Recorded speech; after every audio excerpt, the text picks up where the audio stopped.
C'est une douleur qu'aucun parent au monde ne devrait avoir à subir et pourtant, Cristiano Ronaldo a vécu un véritable cauchemar en avril dernier.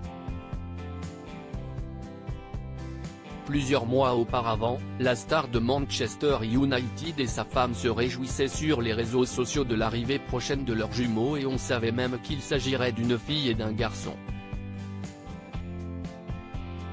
Malheureusement, rien ne s'est passé comme prévu pour le couple et lors de l'accouchement de sa compagne Georgina Rodriguez, le petit garçon est tragiquement décédé.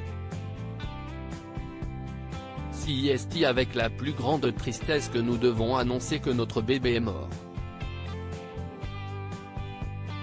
C'est la plus grande douleur que n'importe quel parent puisse ressentir, ont déclaré conjointement les deux stars.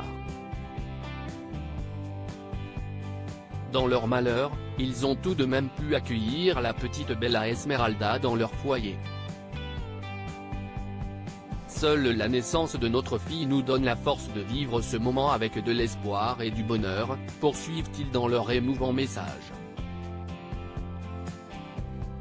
Depuis, la petite fille a été parfaitement intégrée à la grande famille de Cristiano Ronaldo, qui compte déjà 4 enfants. Si les choses vont mieux, la blessure reste bien présente pour le champion de 37 ans qui s'est confié en début de semaine sur la période très difficile qu'il a vécue face au journaliste Piers Morgan, dans une interview qui a beaucoup fait parler. C'est probablement le moment le plus difficile de ma vie, a déclaré le quintuple Ballon d'Or. Je ne vais pas mentir à mes enfants, mais ça a été un processus difficile dans cette dure épreuve, l'une des choses les plus terribles a été d'annoncer la mort du bébé aux autres enfants.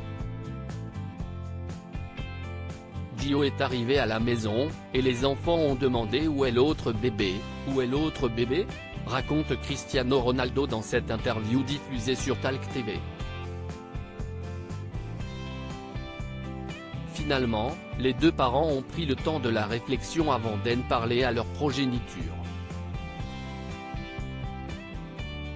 Après une semaine, je me suis dit, soyons francs, et soyons honnêtes avec les enfants, disons que, Angel, c'est son nom, est allé au paradis, ajoute l'ancien coéquipier de Karim Benzema, avec qui il n'a pas été très sympa dernièrement, avant de conclure sur ce sujet compliqué pour lui, ce que j'aime le plus est qu'Angel fait tout de même partie de leur vie. Je ne vais pas mentir à mes enfants, mais ça a été un processus difficile.